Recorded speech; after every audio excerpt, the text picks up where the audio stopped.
Hello viewers, welcome to our channel. இந்த வீடியோல இப்போ விநாயகர் சதுர்த்தி வரத பத்தி பார்க்கலாம். பார்வதி தேவி தன்னுடைய கட்டளையை பாதுகாக்கிற ஒருத்தரையும் தனக்கு பாதுகாவன இருக்கிறதுக்கும் பிள்ளையார உருவாக்குறாங்க.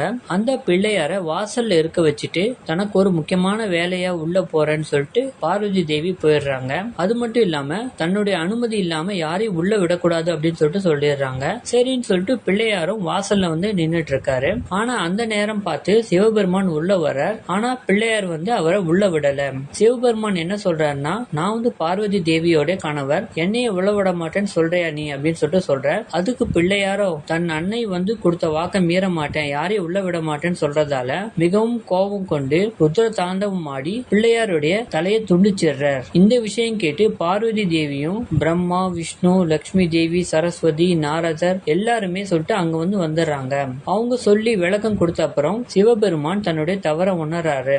அவர் என்ன சொல்றாருன்னா, தான் துண்டிச்ச தலையை ஒட்ட வைக்க முடியாது, ஆனா வேறு ஒருத்தருடைய தலையை ஒட்ட வைக்கலாம் அப்படின்னு சொல்லிட்டு சொல்றாரு. அதுவும் குறிப்பிட்ட ஒரு டைம்குள்ள அப்படின்னு சொல்லிட்டு. அதனால நந்தி தேவரும் தேடி கண்டுபிடிச்சு கடைசியா ஒரு யானை முகத்தை தான் சிவபெருமான் கிட்ட கொடுக்கறாங்க. எங்களால இந்த முகத்தை தான் கண்டுபிடிக்க முடிஞ்சதுன்னு சொல்லிட்டு. அதனால சிவபெருமானும் அவர் சொல்ற நேரம் முடிய போகுது அப்படின்றதால யானை தலையை விநாயகருடைய உடம்போட ஒட்ட வச்சிடுறாங்க.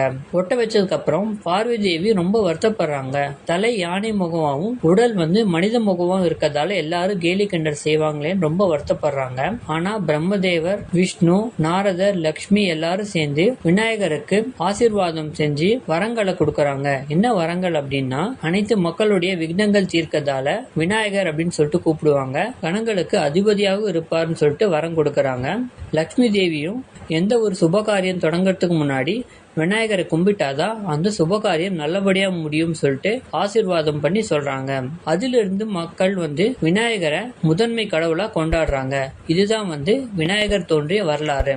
இப்போ விநாயகர் சதுர்த்தி எப்படி உருவாச்சு அப்படின்றத பார்க்கலாம். விநாயகர் பெருமான் ஒரு முறை தன்னுடைய நண்பனான மூஞ்சூரோட விளையாடிட்டு இருக்கும் பொழுது சந்திர பகவான் விநாயகரை பார்த்து உருவ கேலி செஞ்சிட்டு இருந்த. இதை பார்த்து கோபமுற்ற விநாயகர் பெருமான், என் உருவத்தை பார்த்து கேலி கிண்டல் செய்யற நீ உருவமே இல்லாம இருப்ப அப்படின்னு சொல்லிட்டு சந்திர பகவானை பார்த்து சாபம் கொடுத்துறார். அதனால சந்திர பகவான் அருவமா தோன்றி இருளா நீங்கி கலை இழந்து இருக்க.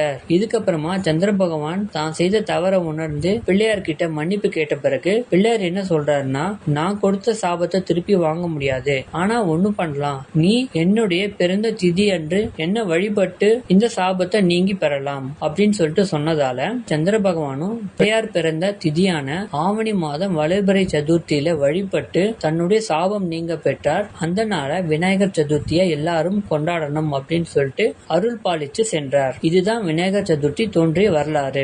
எல்லாருக்குமே ஒரு சந்தேகம் இருக்கும், இந்த விநாயகர் சதுர்த்தின்றது ஆகஸ்ட் மாசத்துல 26 வருது, 27ஆம் தேதி வருது, எப்ப நாம இந்த விநாயகர் சதுர்த்தியை வழிபாடு செய்யறதுன்னு குழப்பம் அனைவருக்கும் இருக்கும். கவலைப்படாதீங்க, அதுக்கான தெளிவான விளக்கத்தை இப்ப நான் சொல்றேன். இந்த விநாயகர் சதுர்த்தின்றது ஆகஸ்ட் மாசம் 26ஆம் தேதி பகல் 2:22 மணிக்கு துவங்கி ஆகஸ்ட் 27ஆம் தேதி பகல் 3:52 வரைக்கும் சதுர்த்தி திதி இருக்கு. அதுக்கப்புறம் பஞ்சமி திதி துவங்கிடுது. பொதுவா மற்ற திதிகள் எல்லாமே சூரிய உதயத்தை அடிப்படையாக வைத்து கணக்கெடுதான் வழக்கம். ஆனா விநாயகர் சதுர்த்தி சந்திரனை அடிப்படையாக செய்ய வைக்கிற வழிபாடு.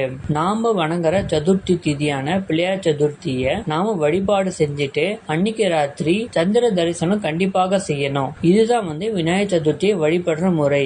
அதனால இந்த மாதத்துல ஆகஸ்ட் 27ஆம் தேதி காலையில இருந்து மத்தியானம் வரைக்கும் சதுர்த்தி இருக்கிறதால 27ஆம் தேதி தான் நாம வழிபடணும்.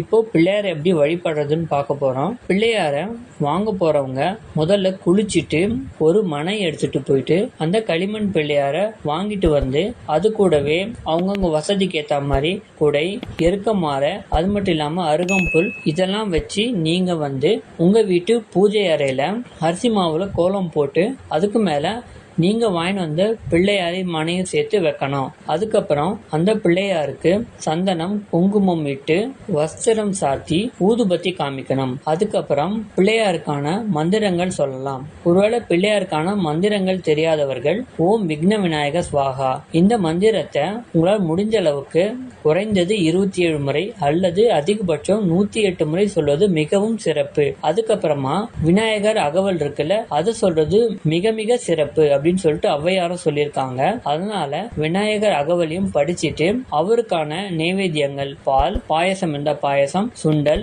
அவருக்கு மிகவும் பிடித்தமான மோதகம் அதாவது கொழுக்கட்டை, தாம்பூலம்னா வெற்றிலை, பாக்கு, 2 பழம், உடைத்த தேங்காய், இதெல்லாம் தான் தாம்பூலம் சொல்லுவாங்க.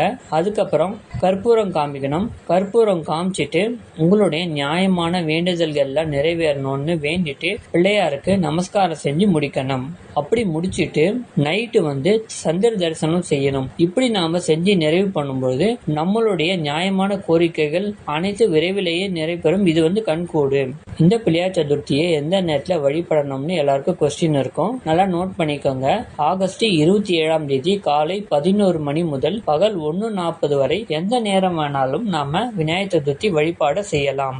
இந்த பிள்ளையார் சதுர்த்தி வழிபாடு செஞ்சு முடிச்சுட்டு எப்ப நாம அந்த விநாயகரை கரைக்கலாம்னா, நீங்க விநாயகர் சதுர்த்தி அன்னிலிருந்து 3 நாளோ இல்ல 5 நாளோ இல்ல 7 நாளோ வச்சு அதுக்கப்புறம் கரைக்கலாம். இல்ல கோயில்லாம் வைக்க கூடாது. நிறைய பேர் குளத்திலயோ கடல்லயோ கரைக்கிறேன்னு அவங்க கிட்ட கொடுக்கலாம். அப்படி யாருமே இல்ல உங்களுக்கு தோணுச்சுன்னா நீங்க என்ன பண்ணணும்னா, ஒரு பக்கெட்ல தண்ணீரை நிரப்பி அந்த பிள்ளையார கரைச்சிட்டு அந்த தண்ணீரை வெளியில கொட்டாம உங்க செடியிலயோ இல்ல வீட்டை சுத்தி தெளிச்சுட்டோ நீங்க கொஞ்சம் கொஞ்சமா அந்த தண்ணீரை காலி பண்ணணும். இதுதான் பிள்ளையாரை கரைக்கும் முறை. ஓகே வியூவர்ஸ், இந்த விநாயகர் சதுர்த்தியினுடைய வரலாறு மற்ற விளக்கங்கள் எல்லாம் தெளிவா உங்களுக்கு புரிச்சிருக்கும்னு நினைக்கிறேன். இந்த வீடியோ பிடிச்சிருந்தா மறக்காம லைக் பண்ணி, ஷேர் பண்ணி, சப்ஸ்கிரைப் பண்ணுங்க. பக்கத்துல இருக்கிற பெல் ஐக்கானை பிரஸ் பண்ணுங்க. தேங்க்ஸ் ஃபார் வாட்சிங்.